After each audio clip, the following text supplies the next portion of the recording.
Hello everyone and welcome to another very nice game from the 2019 Grenke Chess Classic. It's a game from round 2. Spanish Grandmaster Francisco Vallejo Pons, also known as Paco, faces world champion Magnus Carlsen. It's really an interesting game, but before you check it out, if you're interested, you can check out the impressions from round 2. Excellent quality video footage from the Grenke Chess Classic video team. It will be the first thing you will see in the description below. And also, a subscriber was passing by. He visited the Grenke Chess tournament and he sent me 2 photos, so we will show them. Here we have this one. Seems like it's still the beginning of the game, and also a similar one. There we have this one. I will also put a link to his Instagram page in the description below if you're interested in some other photos. His name is Mr. Pascal Croft. And we do have some video footage from this game, but we will save that for later as it is, from the end game. So without further ado, let's check it out. Paco has the white pieces and he opens with e4. With e5, knight to f3, knight to c6, and here bishop to b5. The Ruy Lopez is on the board. And it's very interesting. I'm sure that everyone knows that by now, that if you play e4 against Carlsen, he will go for his Sveshnikov. He played it in the World Chess Championship match against Fabiano Caruana. Then he won some very nice games in the Gashimov Memorial. And here, after Paco played e4 and Carlsen replied with e5, I kind of think it was a pretty big surprise. But as you'll see in the game, Paco still manages to surprise Carlsen. We have a6, Morphy's defense. We have bishop to a4, and now knight to f6. We have castles by Paco, and now comes bishop to c5. The Arkhangelsk variation, somewhat rarer. We have c3, Carlsen castles, and now d4. Bishop to a7, and here we enter the line that Carlsen played against Karakin in the 2018 Altibox Norway Championship. We have d captures on e5, knight captures on e4, and here Karakin continued with queen to d5. That game ended in a draw, but here Paco goes for a different line. He goes for the early bishop to c2. It's a new move, and as of this moment, from move 9, we have a new game on our hands. And since the d5 square is no longer occupied by the queen, like Karakin played, here Carlsen just plays d5. Protects the knight on e4, and offers if Paco will capture it en passant.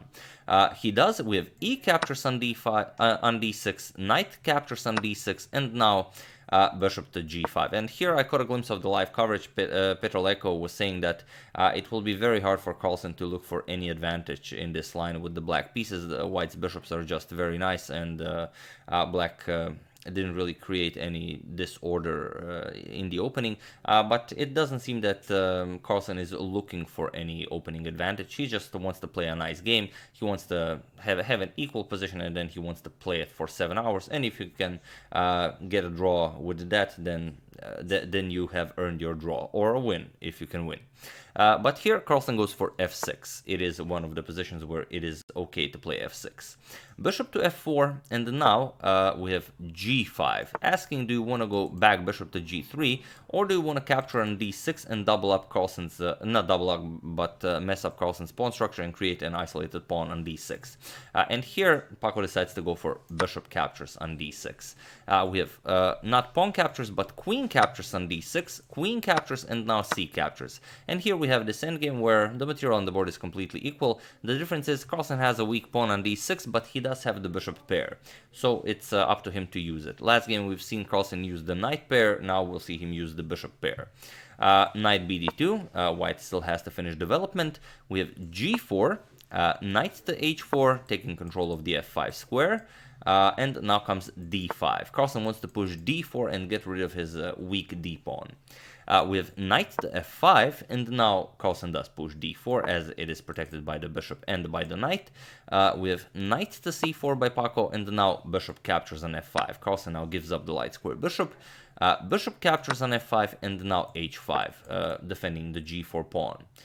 We have rook a to d1, and now rook f to d8, just countering white rook on the d file, and a4 by white. And here, knight to e7, attacking the bishop here. Bishop to e6 check with king to g7, and now rook f to e1. With rook f to e1, Paco pretty much finishes up his development. Carlsen has yet to do so, as he still has an undeveloped rook on a8. We have f5 by Carlsen, and now knight to a5, going after the b7 pawn. Carlsen has to defend it. We have rook a to b8 and now king to f1. Just improving the position of the king. You don't want to be stuck on this diagonal. At one point you might want to play f3, and if this ever gets captured, it's going to be a problem. King to f6, improving the position of the king, and now bishop back to b3, preparing rook to e6 check, which would eventually win material. So knight to g6, getting the knight to a safer square. Rook to e6 check, we have king to g5, and now g3. And here, as you can see, Carlsen's king isn't doing all that great here. A lot of squares are covered by the rook and by the pawns here, but he makes it work. We have d captures on c3, b captures on c3, and now rook captures on d1. Bishop captures on d1, and now rook to d8, going after the bishop here. But here, Paco finds an excellent resource. He plays f4. And Carlsen says, in an interview after the game, Carlsen said that he underestimated this f4 move, that it's a very strong idea, and that he definitely considered playing something like knight captures here and just try and claim that his two extra pawns here are enough compensation for the piece, as the knight on a5 isn't all that greatly placed, at least for the moment. But he decided to go for a different line. After f4, he instead played g captures on f3 en passant, bishop captures on f3, and now h4. And here is the moment where Paco really had to figure out what to do. The best thing to do here is to go for the pawn here. Bishop captures on b7, you will eliminate this pawn, you will have a passed a pawn, you will have a passed c pawn, and well, it's not all that simple, as Carlsen still has a very strong bishop. He can go rook to d2, really take control of the last rank. Paco's king will be stuck on f1, and if the knight can also be activated, there are a lot of threats here. You will have to deal with some checks, you're going to lose the h-pawn, and well, Paco decided not to go for this. So after h4, he went knight to c4. He didn't want to allow this rook to jump all the way to d2, and allows Carlsen to equalize, at least. We have pawn captures on g3, h captures on g3, and now bishop to b8, trying to grab the g3 pawn as well. We have king to g2 defending, and now b5, getting rid of the weaknesses on the queen side. We have a captures on b5, a captures on b5, and now comes knight to e3. And here Carlsen goes for rook to d2, as the knight no longer guards the d2 square. This comes with check. We have king to h3, and now rook to d3, attacking, well, pressuring the knight, pressuring the bishop behind the knight, but also going after the pawn. And here it's a trade-off, a pawn for a pawn. So Paco goes bishop to e2, going after the b5 pawn. Rook captures, bishop captures, and now it's Carlsen who plays f4, and it's a very nice idea, because white cannot capture due to knight captures with check, and you lose the rook on e6. So after f4, we have bishop to e8, hoping to grab the knight and only then capture the pawn. Knight to f8 by Carlsen, pressuring the rook. We have rook to b6, going after the bishop, and now just bishop to e5. And here, if you play g captures on f4, which you definitely want to do, as you know, there's tension between pawns, and if it's not in your favor, then you have to get rid of it. But here the problem is the knight is pinned, and now just king captures, and the king attacks the pinned piece. You're going to lose a piece here. So after bishop e5, we have knight to f1, but this allows Carlsen to grab the g3 pawn. We have f captures on g3, now comes rook to c6, and here Carlsen doesn't want to trade. It seems like you could trade and then claim that your passed pawn is winning, but really it's not, as it will be impossible to push it over the g2 that is a light square. After a few moves, let's say knight e6, you will go bishop to e4, and after knight to c7, let's say, then you will just play knight captures on g3, and it's a perfectly drawn endgame. So after this rook to c6, we have rook to a3 by Carlsen, keeping the tension, and now comes rook to b6. And here rook to a2, hoping if the knight moves, then you can deliver rook to h2, which would be a very nice checkmate. But of course that doesn't happen. We have rook to b4, and now knight to e6. Carlsen has to figure out how to activate the knight as well. Rook to g4, this comes with check, king back to f6, and now bishop to c6. not allowing this pawn to advance further from g3, and also you are getting ready to capture the pawn here on g3. So feel free to pause the video here and try to figure out what Carlsen played in this position. How did he manage to gain advantage from his passed pawn? I'll give you a couple of seconds if you're interested in perhaps doing it. It's a very nice idea. For those of you who were able to do it, congratulations, you are an excellent pusher of passed pawns. And for those of you who just want to enjoy the show, g2. Just attacking the knight, and the problem is the knight has nowhere to go. You can't go here, you can't go here, you block the rook's control of the g file, black can just queen, and if you go here, just rook a3, the knight is pinned and you're gonna lose a piece. So Paco had to capture the pawn. We have bishop captures on g2, and now comes Carlsen's idea, knight to f4 check. And now it's impossible to get out of check. Any move by the king, let's say king here or king here, you will just capture with the knight, because then it's a discovered check from the bishop. Let's say king h2, you just capture it, the knight is guarded by the rook, and it's check from the bishop. So here you lose a piece. So here Paco had to give up the exchange. We have rook captures on f4, bishop captures on f4, and now comes the bishop to f3. And here comes the position where Carlsen said in an interview after the game, it's move 51, and he didn't know because there's this 50 move rule, of course, and he didn't know does he have 50 moves to try and win this game, or does perhaps he have 75 moves, because there are some exceptions where you have 75 moves instead of 50 moves. But later after the game, Jan Gustafsson explained to him that those are the old rules, that now you have 50, it's a 50 move rule for everything. There are no 75 move rules. I mean, I don't know if there are, that's what I've heard in the live coverage. So here Carlsen asked the arbiter, and he told him that he only has 50 moves. But he also said that okay, he has he's up the exchange. He has a rook for a knight, and we have the two bishops here. But the bishops are of opposite colors, and Carlsen said that he was sure, if anything, that opposite color bishops are winning for the side that is up the exchange. So now that we've said that we do have some footage, here is a good chance to check it out. So let's check it out. Here we have some nice footage from the game. It's not this exact position, but a few moves later. But here, just to get in the mood for this final endgame.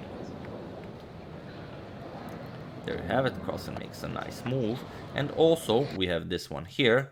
Also, a very nice close-up of Carlsen. Let's just check it out. There you have it. There you can see a blurry photo of Svidler in the back. I'm not sure who's the one on the left. But yeah, there we have it. A very nice footage. So I do hope you enjoyed that. But now let's see how Carlsen takes care of this, as he only has 50 moves. So first he goes back. Bishop to b8. We have knight to g3. And now king to g5. You have to limit the movement of the white king and hopefully deliver checkmate. And it's not all that easy to do it, as you have a dark square bishop. So you're not going to be doing it in this corner, as this is a light square corner. So you will most likely have to push the king over to the dark square corner. Knight to e2, and now comes bishop to c7. King to g2, and now king to h4. Again, taking the squares away from the white king. King to f2, and now comes bishop to b6 check. King to e1, and now bishop to e3. Again, taking squares away from the white king, preparing rook to a1 check, which would, well, force white to lose material. So, king to d1, you want to create some squares for your king to move to, and now king to g5. You want to get your king over to the center so you can control the white king with your king as well. Bishop to e4, you have king to f6, bishop to f3, and now king to e5. White just has to make a few moves. We have bishop to g2, king to d6, bishop to e4, and now king to c5. Bishop to f5, and now comes rook to d2 with check. And now, of course, you cannot go rook to c1, king to c1, because you are going under the mask of the bishop, so all sorts of nasty discoveries will become possible. So you have to move king to e1, and now comes rook to d8. forcing white to make a move. And here white has to decide what to do. Here white played bishop to e4, but it's not all that clear what to play. If you play something like king f1, then rook to f8 will win you the game. You just pin the bishop, and after you defend it, just bishop f4, attack the defender of the pinned piece. So, after this rook to d8 by Carlsen, bishop to e4 was played, and now comes king to c4. We have king to f1, and here, once again, feel free to pause the video and try to find the move Carlsen played, as it is a very nice idea. I'll give you a couple of seconds.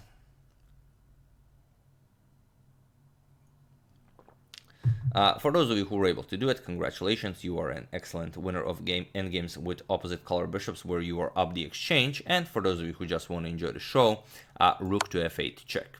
And now, again, if you go something like king g2, then rook f2 check wins the knight here. So that's not an option. You have to go back, king to e1, and now comes bishop to f2 check. After the game, in an interview, Carlsen said that at this moment where he delivered bishop to f2 check, he knew that he was winning. But it's still a very interesting line. King to d2, now comes rook to d8 check. You can see that the bishop is controlling e1 and e3. King to c2, and now comes bishop to e3, threatening rook to d2 check to once again win the knight. And here's the problem. What do you play here? Bishop to f3 was played in the game to defend the knight, but the problem is if you play something like knight g3, then we get a similar line that happened in the game. Rook d2 check, king has to move, and now king b3. Just threatening rook d1 checkmate. And after bishop to f3, controlling the d1 square, rook b2 check, you have to go all the way into the corner, and now bishop d4, all sorts of discoveries are now possible. It will be a very quick victory, and the checkmate will follow. So after bishop to e3, we have bishop to f3, now defending the knight, but here comes rook to d2 check, and now we enter the similar line. King b1, now comes king to b3, and now knight to c1 check. King to a3, still controlling all of the squares in front of the white king, knight back to e2, and now rook b2 check. The bishop controls the c1 square, so you have to go all the way to the corner. King to a1, and now rook to b8, but it doesn't really matter, you can move your rook to any square, hopefully a dark square, and it will be just as nice. So rook to b8, and it was in this position that Francisco Vallejo Pons resigned the game. And yet another victory for Magnus Carlsen, who is now 2-2 in this tournament after his victory over young Vincent Keimer. Why did he resign? Well, you have to make a move, bishop to d4, after the knight moves. If the knight moves, the bishop to d4 is the threat of checkmate, like knight g3, bishop d4 will be checkmate. But if you don't, if you keep on guarding the d4 square, doesn't really matter. You can just play any move with the bishop, let's say, and then just bishop g5, and then you will go for this checkmate. Or if white finds a way to take any other square from the bishop, you can just go anywhere along this diagonal and deliver checkmate this way. So it doesn't really matter. You don't have to go here. You can go bishop h6. It will still be the same line. White can stall a bit, but it doesn't really make sense to do this. Just captures, and it's again checkmate. So yeah, after this rook to b8, Paco resigned, and yet another victory for Magnus Carlsen with the black pieces. He started with 2 black pieces this tournament, and well, both of them ended in a win for him, so definitely an impressive feat. Like I said, he's 2-2, very impressive, and we'll see where he takes it from there. So yeah. Once again, do check out the link in the description below. It's the impressions from round 2. Excellent video footage by the Grenke Chess Classic video team. Do check it out. Leave a comment and say hi, as they're really doing a wonderful job. So yeah, that's the game. I do hope you enjoyed it. I would like to thank Unmesh Dixit, Chris Picard, Bradley Beatty, Joshua Prim, and Kim Ottesen for a contribution to my channel. Thank you a lot. I really appreciate it. As usual, you can check 2 of my previous videos here. Thank you all for watching, and I will see you soon, continuing the Grenke Chess Classic saga, we could say, checking up on your suggestions, and if I will find time, continuing the Capablanca saga in between games. Thank you all, have an excellent rest of your Sunday, and I will see you soon.